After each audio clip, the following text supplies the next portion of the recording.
한 심리학자가 있었는데 그 사람이 이 이야기를 해주었습니다.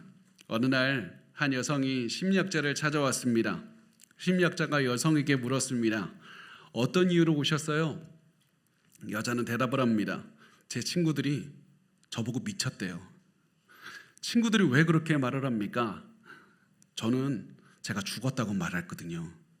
그런데 아무리 제가 죽었다고 말을 해도 친구들이 믿지를 않아요. 오히려 제가 미쳤다고 말을 하는 거예요. 심리학자가 얘기를 합니다. 아주 흥미롭군요. 지금 저하고 대화를 나누시는 지금 선생님이 지금 죽었다고 말씀을 하시는 거군요. 여자가 말합니다. 맞아요, 저 죽었어요. 그러자 심리학자가 말을 합니다. 좋습니다. 그러면 제가 질문 하나 해볼게요. 죽은 사람도 피를 흘릴까요? 여자는 곰곰이 생각을 해보더니 이렇게 얘기를 합니다. 죽은 사람이요? 아니요, 죽은 사람은 피를 흘리질 않죠. 그 말을 들은 심리학자는 한 손으로 여자의 손을 잡고 한 손으로는 갑자기 바늘을 꺼내더니 여자의 손가락 끝을 꼭 찔렀습니다. 그리고 나서 여자의 손가락 끝에서 피 한 방울이 맺히자 이 피를 가리키면서 얘기를 했습니다. 자, 이거 보고 뭐라고 하시겠어요? 그러자 여자는 대답합니다. 와, 죽은 사람도 피로 흘리네요. 심리학자가 이 이야기를 해준 다음에 이렇게 결론을 내립니다. 사람이 가지고 있는 비이성적인 믿음을 논리적으로 설명해서 바꾸는 것은 거의 불가능합니다. 대부분의 사람들은 논리를 통해서 이성적인 판단을 통해서 그런 잘못된 결론에 도달한 게 아니기 때문에 그렇습니다. 그래서 어떠한 논리적인 설명으로도 그 잘못된 믿음을 바꿀 수가 없는 것이고 아무리 말을 잘해도 사람들의 잘못된 생각을 바꾸는 것은 무리인 겁니다. 그러면 사람이 비이성적인 믿음, 잘못된 믿음을 갖게 되는 이유가 무엇인가? 아무리 합리적인 설명을 해도 바뀌지 않는 그런 잘못된 신념이 이 마음에 강하게 자리 잡게 되는 이유가 무엇인가? 그 이유는 굉장히 많은 경우에 불안하고 두려운 감정 때문이라고 말을 합니다. 자신이 처한 현실이 너무 힘들고 너무 불안하고 너무 두려우니까, 너무 무서우니까 이 현실을 회피하기 위해서 잘못된 믿음을 만들고 그 믿음을 굳게 붙잡고 살아가게 된다는 겁니다. 내가 처한 현실이 너무 힘들고 이 현실이 감당하기가 너무 어려우니까 왜곡된 믿음을 만들어서 현실에서 도피하는 것이고, 그리고 이것을 놔두면 더 무서워지니까 평생 이 믿음을 붙잡고 살아간다는 겁니다. 그래서 잘못된 믿음을 가지고 살아가는 사람들을 돕기 위해서 우리가 해야 되는 가장 중요한 것은 그들을 이성적으로 설득하는 게 아닙니다.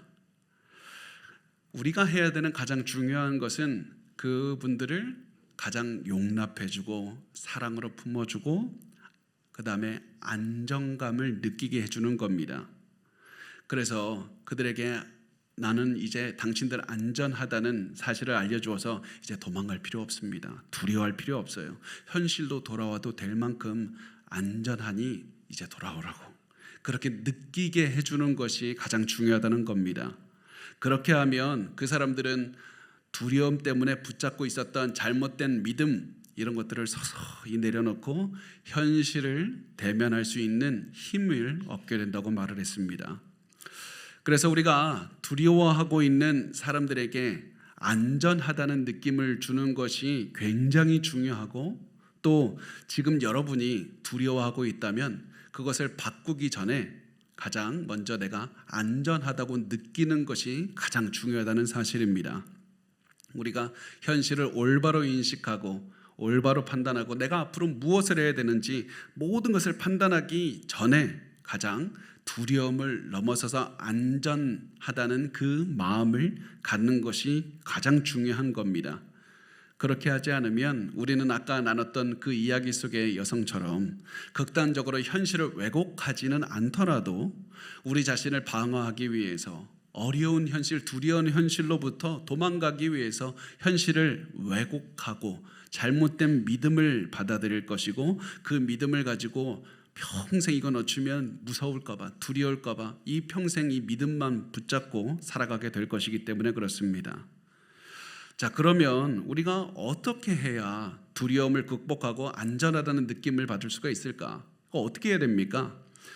이 질문에 세상 사람들이 내놓는 대답은 굉장히 이런 공통점이 이겁니다. 자존감을 높이고 부정적으로 생각하지 말고 긍정적으로 생각해라.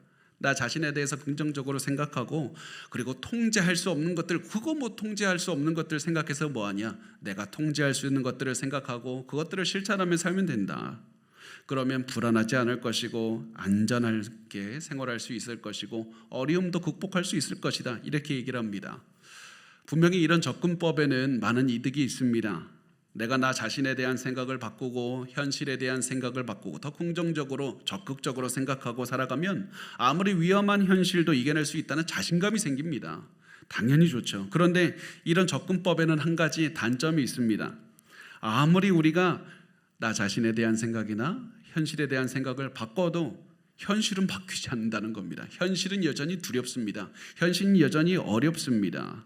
아무리 나 자신에게 좋게 생각을 해도 두려운 현실은 여전히 위험한 것이고 두렵게 남아있는 것이고, 그리고 우리를 위협하고 있다는 사실에는 변함이 없는 겁니다. 그래서 우리가 긍정적으로 생각하고 적극적으로 생각해서 그렇게 생활하다 보면 더 큰 상처, 더 현실의 아픔 때문에 더 큰 실망감을 받을 수밖에 없고 더 큰 두려워할 수밖에 없는 상황으로 몰리게 된다는 겁니다. 현실에 대한 생각을 바꾸는 것에는 이렇게 명확한 한계가 존재합니다. 자, 그러면 우리가 어떻게 해야 됩니까? 그럼 이것도 안 되면 위험하고 두려운 현실 앞에서도 흔들리지 않기 위해서 어떻게 해야 됩니까? 어떻게 해야 안전하다는 느낌을 받을 수가 있습니까? 그거는 현실을 보는 눈을 바꾸는 것이 아니라 희망을 굳게 붙잡는 겁니다. 희망을 기억하고 희망을 집중해서 바라보는 겁니다. 내 자신이나 나의 현실에 대한 생각을 바꾸는 것 전에 그것보다 훨씬 중요한 건 희망에 대해서 생각을 하는 겁니다. 희망에 대해서 생각을 하면 우리 마음이 안정되고 현실이 나를 위협해도 담대하게 맞설 수 있는 용기가 생기는 겁니다. 이때 희망을 가질 때 비로소 생기는 것이 용기입니다. 내가 용기를 가져야지, 나 할 수 있어 라고 해서 용기가 생깁니까? 그게 말이 됩니까? 나 할 수 있다고 갑자기 무슨 없던 용기가 생기는 게 아닙니다. 사람은 그런 존재들이 아닙니다. 우리가 용기를 얻기 위해서는 희망을 집중해서 바라보면 용기는 부산물로 따라서 생기는 겁니다. 그래서 희망을 가지고 있어야 됩니다. 희망이 있으면 현실이 힘들어도 회피하지 않고 현실을 극복할 수 있는 힘이 생기는 겁니다. 희망을 가져야 됩니다. 그럼 그 희망이 뭡니까? 희망은 예수 그리스도에 대한 믿음이 희망입니다. 내 능력을 뛰어넘는 예수 그리스도에 대한 믿음이 희망인 겁니다. 나는 약해서 무너지는 것이 당연하고 나는 할 수 없지만 예수 그리스도는 강하시기 때문에 이 환경보다 크시기 때문에 이 고난을 넘어서게 해주실 것이다. 이 믿음이 희망인 겁니다. 그리고 더 중요한 게 뭡니까? 단순히 이것이 아무것도 증거도 없이 그냥 세워진 믿음이 아니라 지금까지 내 인생을 보면 예수는 너무나도 많은 것들을 해왔다는 증거를 우리가 발견할 수 있는 겁니다. 나는 내 죄를 극복할 능력이 없었지만 예수님 나를 대신해서 죄값을 치르시고 나에게 구원을 주셨다. 나 게다가 지금 구원받은 다음에도 예수 믿은 다음에도 수많은 죄를 졌지만 예수님 지금까지 나 포기하지 않고 예수님을 사랑하게 해주셨다. 그리고 나 지금까지 수많은 고난을 겪었지만 예수님 나 지금까지 모든 고난을 견딜 수 있게 해주시고 넘어가게 해주셨다. 나 지금까지 그 모든 고난 나 견딜 수 없을 줄 알았는데 내 인생 돌아보니까 다 지나갔구나. 그러므로 나는 예수님께서 오늘도 나에게 있는 고난을 넘어가게 해주실 것이라고 믿는다. 이 믿음이 우리가 가지고 있는 희망이 되어야만 되는 겁니다. 이 희망이 있으면 우리가 두려움 한가운데서도 살아갈 수 있는 힘을 얻는 겁니다.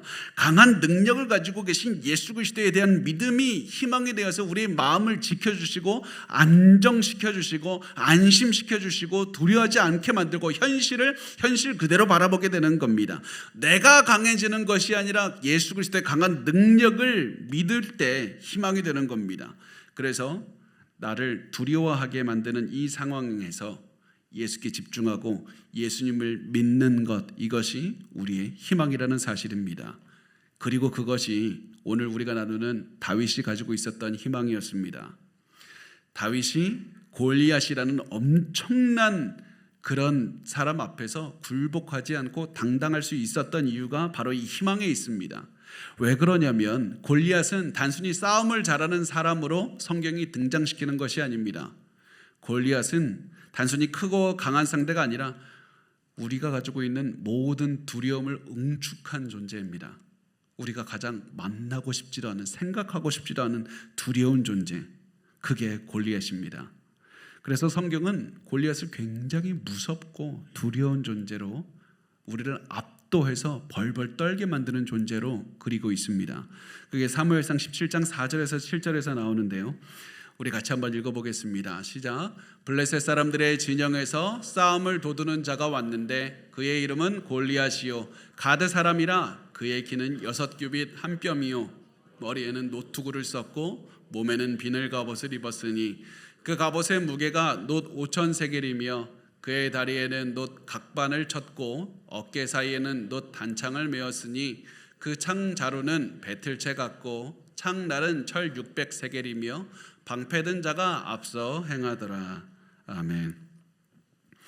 성경은 골리앗의 외모에 대해서 굉장히 길고 자세하게 묘사합니다. 성경에 한 사람의 외모에 대해서 이렇게 자세하게 묘사하는 것은 거의 찾기가 힘듭니다. 이 묘사를 통해서 성경이 하고 싶은 얘기가 뭐냐면 골리앗은 무시무시한 존재라는 것을 드러내는 겁니다. 키도 엄청나게 크고 그냥 갑옷을 입은 게 아니라 최첨단 기술이 집약된 이 무기와 갑옷으로 무장해서 보는 사람은 벌벌 떨고 압도될 만큼 이런 위대한 그런 전사라는 겁니다. 그래서 어떠한 사람도 골리앗에 상대할 엄두도 내지 못했습니다. 그래서 골리앗은 그 누구도 두렵게 만드는 두려움의 상징인 겁니다. 그런데 골리앗은 여기서 그치지 않고 사람들을 두렵게 만드는 방법을 잘 알고 있었습니다. 그것이 무엇이냐면 사람의 희망을 흔들어 버리는 것이고, 사람의 희망을 어떻게 흔듭니까? 하나님에 대한 믿음을 흔들어 버리는 겁니다. 사람이 가지고 있는 마지막에 내가 더 이상 갈 수 없을 때 가는 그곳, 하나님에 대한 믿음을 다 흔들어 버립니다. 그래서 더 두렵게 만들려는 것이 골리앗이 사용했던 전략이었습니다. 8절에 보면 이렇게 써 있습니다. 그가 서서 이스라엘 군대를 향하여 외쳐 이르되 너희가 어찌하여 나와서 전열을 벌였느냐? 나는 블레셋 사람이 아니며 너희는 사울의 신복이 아니냐? 너희는 한 사람을 택하여 내게로 내려보내라. 이 골리앗이 한 말을 좀 쉽게 표현하면 이렇습니다. 나 이방인, 나 블레셋 사람이다. 나 하나님 미워하는 사람이고 너희가 보기엔 나 이방인 아니냐? 그런데 하나님을 믿는다는 너희, 모든 신보다 위대하다며 너희가 믿는 신은 그렇게 위대한다면서 왜 너희는 나와 싸우지 않느냐? 너희가 싸우지 않는 것을 보니까 하나님이 능력이 없든지 너희가 하나님을 믿지 않든지 뭐 아무것도 둘 다이든지 그렇지 않겠느냐? 너희는 하나님보다 나를 두려워하는 게 분명하다고 말을 하면서 골리앗은 이 말을 40일 동안 아침 저녁으로 반복해서 말을 했습니다. 결국 골리앗이 말하는 것이 무엇이냐면 골리앗은 문제의 핵심을 찌르고 있는 겁니다. 골리앗은 모든 중심에 너희 능력이 없는 것, 내가 능력이 대단한 게 문제 핵심에 있지 않고 너희가 하나님에 대한 믿음 없는 것이 문제 핵심이라고. 그리고 이렇게 말을 지적했을 때 이스라엘 사람들은 깨달았어야 되는데 오히려 그 말을 듣고 마음이 더 흔들려서 하나님을 보지 못하고 골리앗을 더 두렵게 봐서 현실을 왜곡해서 바라보고 있었던 겁니다. 골리앗이 썼던 전략을 기억하십시오. 골리앗은 하나님에 대한 믿음을 흔들어서 희망 없앴던 겁니다. 이스라엘 군대는 하나님에 대한 믿음이 흔들렸기 때문에 용기를 잃었던 것이고, 그리고 두려움 속에서 벌벌 떨고 있었던 것이고, 그래서 현실을 왜곡해서 아주 골리앗을 난공불락의 성으로 바라봤던 겁니다. 그랬기 때문에 골리앗은 더욱더 사람들을 두렵게 만들었습니다. 이렇게 해서 모든 사람이 두려워하면서 숨어 있었던 그때 다윗이 드디어 전쟁터에 도착합니다. 다윗이 이때 전쟁터에 도착하게 된 이유는 다윗이 나이가 어리기 때문인데요. 다윗이 이때 나이가 몇 살이었을까요? 이때 나이는 보통 교회에서 어떻게 가르치게 되냐면 청중의 나이에 따라서 다윗의 나이도 바뀝니다. 유아부 할 때는 여러분 다윗이 유아부 나이에요. 청소년 나이면 여러분 다윗이 17살이나 됐을 거예요. 이렇게 얘기를 하게 되는데 사실 다윗의 나이는 정확하게 알 수 없지만 그래도 뭐 아기는 아니겠죠. 그래서 다윗의 나이가 우리가 보통 한 18살 그 정도 되지 않았을까 그렇게 추정을 합니다. 확실한 것은 이 다윗이 10대 소년이었다는 것인데 그 이유는 전쟁터에 나가려면 20살이 넘었어야 되는데 다윗이 20살이 안 넘으니까 10대 소년이었기 때문에 전쟁터에 나가지 못했던 겁니다. 그런데 이런 상태에서 아버지가 형들 3명, 다윗의 형들 3명은 전쟁터에 나가 있었는데 그 형들을 안부를 묻고 좀 이제 그 형들에게 심부름을 좀 뭔가 간식을 전달하기 위해서 이제 다윗을 시켜서 전쟁터로 보내게 됩니다. 다윗이 아버지 심부름을 따라서 전쟁터에 도착했을 때 골리앗이 하나님에 대해서 하나님의 군대에 대해서 이 이스라엘 백성들에 대해서 악한 말을 쏟아내고 있는 것을 들었는데 너무 화가 났습니다. 어떻게 하나님에 대해서 악한 말을 쏟아낼 수 있고 이스라엘 군대는 두려워하고 아무것도 하지 않을 수 있는가? 그러면서 다윗은 또다시 문제의 본질을 꿰뚫어 봅니다. 지금 문제가 골리앗이 아니고 이스라엘 군대에 능력이 없는 것도 아니다. 지금 본질이 하나님에 대한 믿음이 문제다. 하나님을 굳게 붙잡고 있지 못하니까 이들이 골리앗 앞에서 두려워하고 있는 것 아니냐. 희망이 없으니까 두려움 앞에 무너져서 아무것도 못하고 있는 것 아니냐. 그래서 다윗이 이렇게 말을 합니다. 26절에 다윗이 곁에 서 있는 사람들에게 말하여 이르되 이 블레셋 사람을 죽여 이스라엘의 치욕을 제거하는 사람에게는 어떠한 대우를 하겠느냐. 이 할례 받지 않은 블레셋 사람이 누구이기에 살아계시는 하나님의 군대를 모욕하겠느냐. 여기서 우리가 집중해야 되는 그런 부분은 할례 받지 않은 블레셋 사람. 할례 받지 않은 블레셋 사람이라는 사실. 그래서 할례를 강조하고 있는데요. 할례를 강조하는 이유는 할례가 하나님의 약속을 상징하기 때문에 그렇습니다. 변함없는 하나님의 사랑, 약속을 상징하는 것이 할례입니다. 그래서 다윗은 이렇게 말하는 겁니다. 우리는 할례 받은 사람 아닙니까? 우리는 약속 받은 사람 아닙니까? 우리는 하나님께서 사랑하신 민족 아닙니까? 하나님께서 우리에게 약속을 주셨고 그렇기 때문에 우리는 지켜주실 겁니다. 두려워하지 마십시오. 당신들이 지금 골리앗을 두려워하는 이유는 하나님에 대한 믿음이 흔들리기 때문에 그런 겁니다. 우리의 가장 큰 적은 골리앗이 아니라 믿음이 없는 것이 가장 큰 적입니다. 골리앗이 중요한 것이 아니라 하나님에 대한 믿음을 놓쳐서 희망까지 잃어버린 것이 중요한 겁니다. 믿음을 찾아야 됩니다. 하나님을 바라보셔야만 됩니다. 이 말을 여러분에게도 스스로 하셨으면 좋겠습니다. 여러분도 지금 여러분의 골리앗에 집중하고 있는 것은 아닙니까? 골리앗의 온갖 시선을 다 맞추고 지금 두려움만 바라보고 두려움 때문에 도망다니면서 나 아무것도 하지 못하겠다고 이러면서 현실을 왜곡해서 보고 있지 않습니까? 여러분, 그렇다면 우리 이 사실을 기억해야 됩니다. 골리앗이 중요한 게 아닙니다. 여러분을 두렵게 만들고 아무것도 하지 못하는 거, 여러분을 압도시키는 그 모든 질병이나 여러분의 모든 재정적인 문제나 가정의 문제, 그 어떤 것도 주인공이 되어서는 안 됩니다. 가장 중요한 것은 우리가 하나님을 믿고 있는가, 하나님을 바라보고 있는가, 희망을 놓치는 것이 중요한 겁니다. 능력의 하나님을 바라보지 못한 것이 가장 중요한 문제인 겁니다. 그래서 여러분, 이 사실을 기억하십시오. 우리가 두려워서 문제 때문에 아무것도 하지 못하고 무섭다는 마음으로 도망가고 싶다면, 아무것도 하지 못하고 어떻게 해야 되지? 넋놓고 있다면 지금 현실을 왜곡해서 보고 있는 겁니다. 골리앗에게 당하고 있는 겁니다. 여러분의 두려움은 무엇을 알려주고 있냐면, 여러분의 두려움은 나 지금 딴 거 잘못 보고 있어, 이거 알려주는 겁니다. 여러분의 두려움은 저 사람을 너무 무서워하고 저 상황이 무서워서 도망가야 된다는 것을 알려주는 것이 아니라 내가 지금 상황을 잘못 보고 있고 내 초점 잘못 맞추고 있다는 것을 알려주는 겁니다. 내가 너무 무섭고 답답한 것은 내 환경이 두렵다는 신호가 아니라 지금은 하나님을 보기 위해서 기도해야 된다는 신호를 여러분에게 계속 하나님이 주고 계신 겁니다.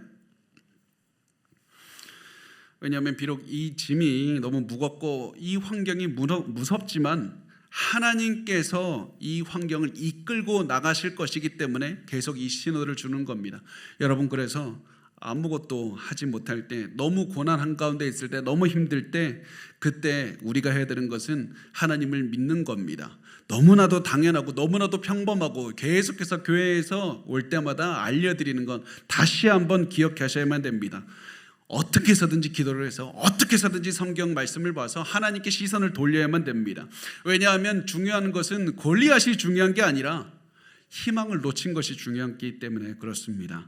우리가 하나님을 놓치면 모든 것을 놓친 것이 되기 때문에 그렇고, 겁쟁이가 돼서 평생 잘못된 믿음을 가지고 도망다니면서 그렇게 살아가게 될 것이기 때문에 그렇습니다. 그리고 이것이 이스라엘 군대가 겁쟁이가 된 이유였습니다. 이들은 두려움을 이겨내기 위해서 하나님을 믿었어야만 됐습니다. 하나님을 믿는 믿음으로 기도했어야만 됐습니다. 하나님, 우리는 골리앗을 이길 능력이 없습니다. 그래서 우리 앞에 있는 현실이 막막하고 두렵습니다. 그러나 우리 하나님께 시선을 떼지 않습니다. 하나님만 바라봅니다. 하나님이 우리의 전부가 된다는 마음으로, 믿음으로 나아갈 겁니다. 그런데 이들은 이것을 하지 않았고 계속해서 두렵다 무섭다는 생각 때문에 계속해서 도망다니고 있었고, 그리고 이것과 바로 반대되는 대척점에서 바로 다윗이 이렇게 하나님만 바라보게 된 겁니다. 다윗이 다른 사람들과 다른 점은 이거 하나였습니다. 여러분, 타고난 것이 다윗이 무슨 DNA가 남달라서 그렇습니까? 무슨 더 능력과 생각이 달라서 그렇습니까? 아닙니다. 다윗과 사람들의 다른 점은 하나님을 보고 안 보고의 차이에 있는 겁니다.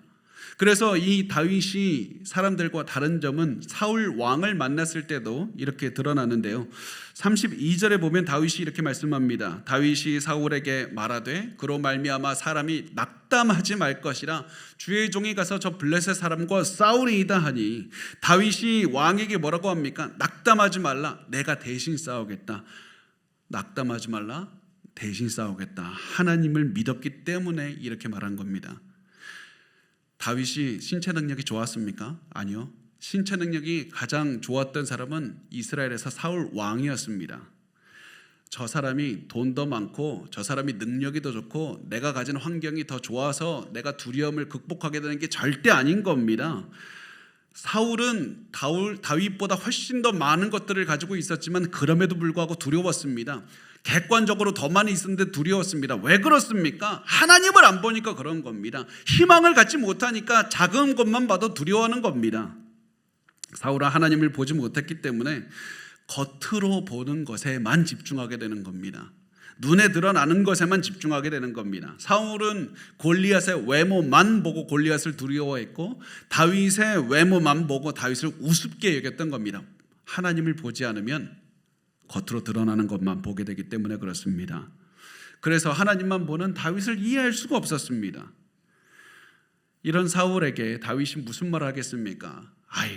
지금 눈을 떠서 지금 내가 얼마나 대단한 사람, 나 진짜로 싸움 많이 했다고 그러면서, 내가 좀 나이는 어리지만 나 싸움 잘하거든요. 그러면서 사울이 자꾸 자기 외모만 보니까 나 이렇게 작지 않고 싸움 잘합니다, 이렇게 해야 되는데, 다윗은 이때 또 무슨 얘기를 하냐면 하나님에 대한 이야기를 합니다. 하나님이 대단하다.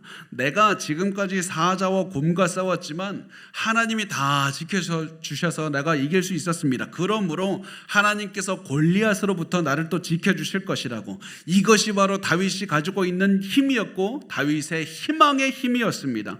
다들 현실이 무엇이고 현실적으로 이게 되냐고, 현실적으로 말도 안 돼. 다 현실 얘기하고 있을 때 다윗은 하나님을 보고 내가 하나님을 위해 싸우겠다 다고 얘기를 한 겁니다. 이때 희망이 생기고 이때 용기가 생기는 겁니다. 여러분, 현실을 그만 말씀하십시오. 현실적으로 하면 될 수 있는 게 무엇이 있습니까? 현실적으로만 보려면 우리가 세상 사람들과 다를 게 무엇이 있습니까? 현실이 아니라 하나님을 보시면 희망이 생기는 겁니다. 여러분, 그렇다고 절대 오해하지 마십시오. 다윗이 하나님을 보았고 희망을 가졌다고 해서 갑자기 골리앗이 힘을 잃고 갑자기 골리앗이 죽었습니까? 아니요. 골리앗은 여전히 힘이 있습니다. 굉장히 모든 능력이 있고 다윗이 달려들었다가는 당장 죽을 수 있는 그런 엄청난 위협적인 인물이었습니다. 그런데 그럼에도 불구하고 다윗은 그런 위험이 있고 그 골리앗을 보고 두려움도 느꼈고, 그렇지만 하나님에 대한 믿음을 먼저 본 다음 믿음을 가지고 골리앗을 본 겁니다. 믿음을 가지고 현실을 본 겁니다. 믿음을 가지고 골리앗을 바라봤을 때 하나님께서 과거에 지켜주셨듯이 나를 오늘도 지켜주실 것이고 내가 이길 수 있을 것이다. 이 믿음과 용기를 가지고 살아가게 되는 겁니다. 그래서 다윗은 나의 약점을 인정하고 골리앗의 장점을 인정하고 과거에 나와 함께했던 하나님을 집중적으로 봤을 때 그 삶에 변화가 있었던 겁니다. 그 삶을 승리로 이끌 수가 있었습니다. 그래서 다윗은 그 마음을 가지고 골리앗과 싸우러 나갔습니다. 다윗은 골리앗과 싸우러 갔을 때 투구와 갑옷은 입지 않았지만 막대기와 물매를 들고 나갔습니다. 많은 분들이 다윗이 물매 들고 막대기 들고 나간 거 보고서는 무슨 애들 장난하는 걸로 이렇게 생각을 합니다. 그렇지만 돌팔매는 고대 근동에서 전쟁 무기로 사용될 만큼 굉장히 강력한 무기였습니다. 게다가 다윗이 이런 강력한 무기를 가지고 나갔을 뿐만 아니라 갑옷을 입지 않았는데, 갑옷을 입지 않아서 사실 무기가 찌를 수 있는 그런 위험도 있지만 동시에 갑옷을 입지 않았기 때문에 굉장히 민첩하게 빠르게 움직일 수가 있었습니다. 또 그것은 골리앗에 상대해서 골리앗이 육중한 몸으로 굉장히 무거운 갑옷을 입고 있었기 때문에 골리앗과 상대적으로 더 빨리 움직이면서 이점을 얻은 겁니다.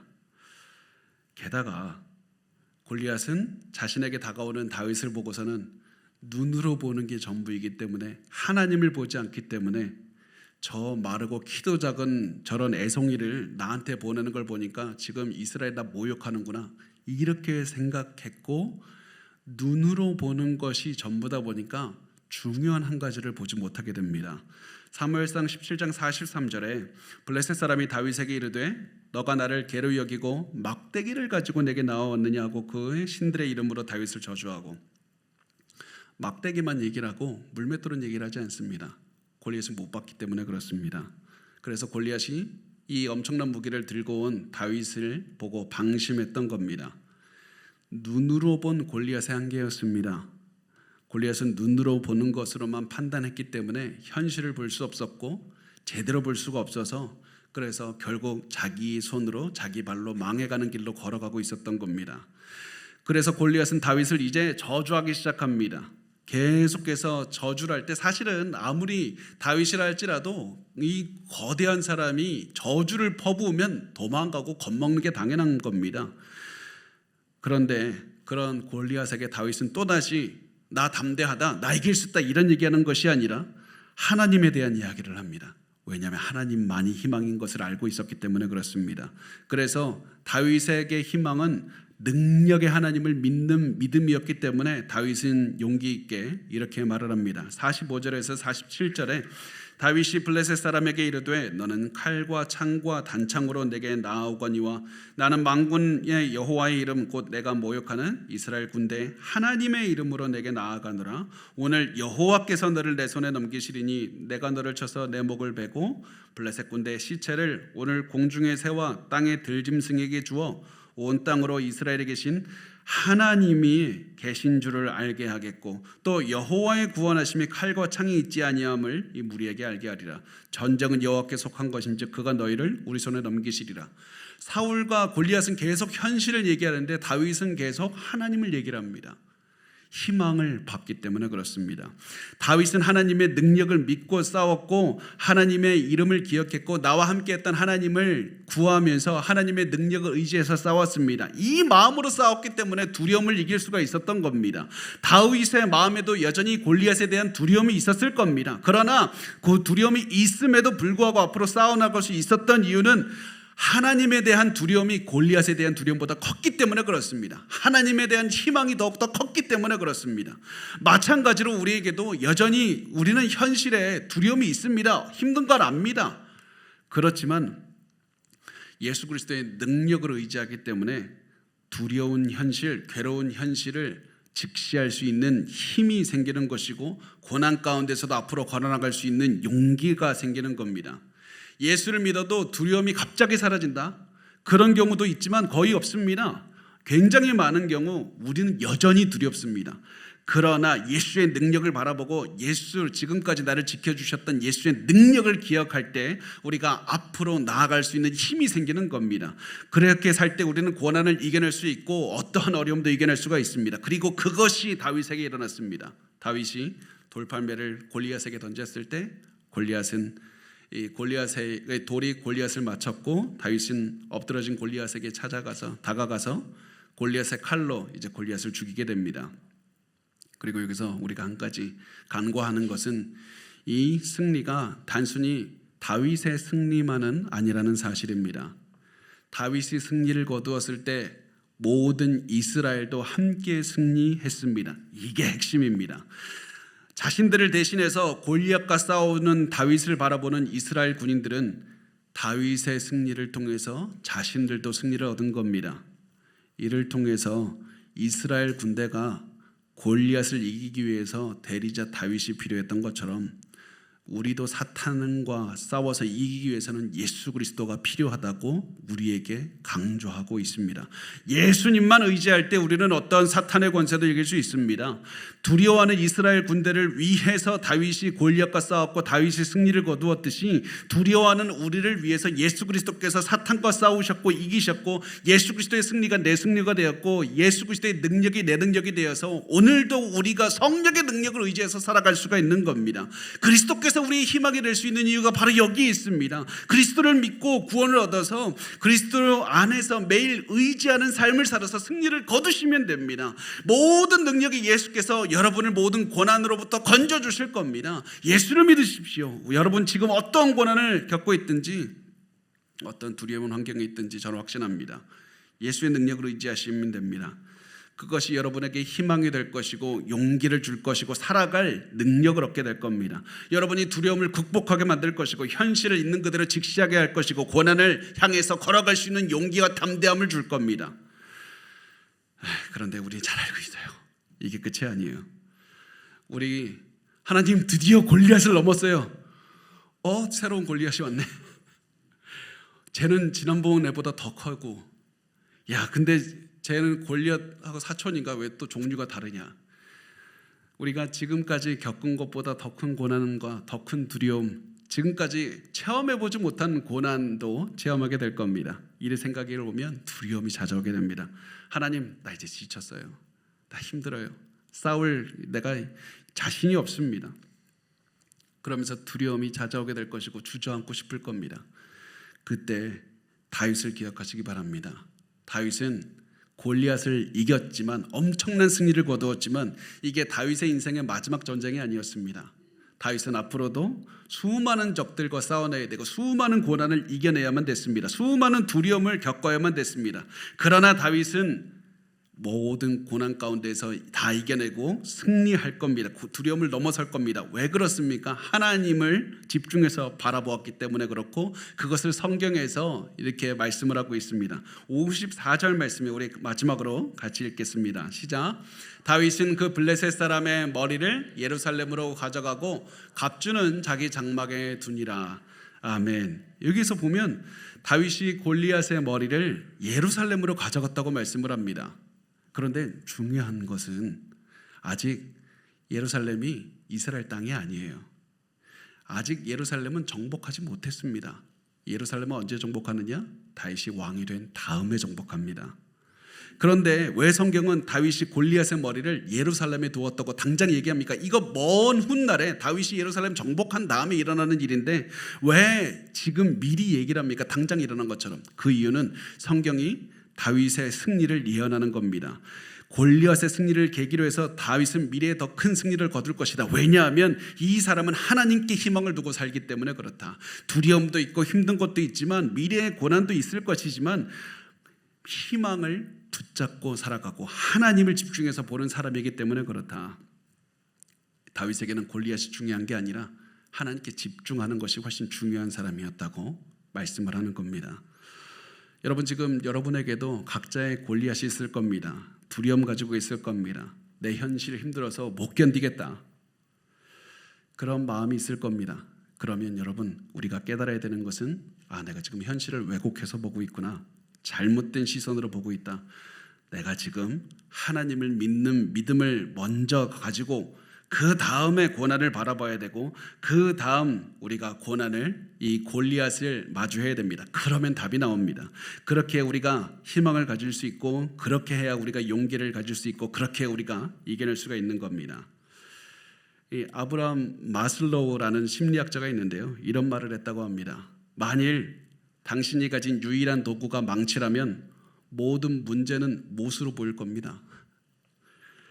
우리가 지금 하나님 보지 못하면 모든 것을 두려움의 대상, 도망가는 대상, 나를 힘들게 하는 대상으로 바라보게 될 겁니다. 지금 여러분에게는 망치 하나뿐만 아니라 하나님이 주신 수많은 도구들이 있습니다. 두려워하지 마십시오. 먼저 하나님을 보고 희망을 가지고 용기를 갖고 문제를 대하면 됩니다. 그러면 하나님께서 여러분에게 용기를 주실 것이고 여러분 앞으로 있는 어떠한 고난도 담대하게 넘어갈 수 있을 겁니다. 하나님을 바라봅시다.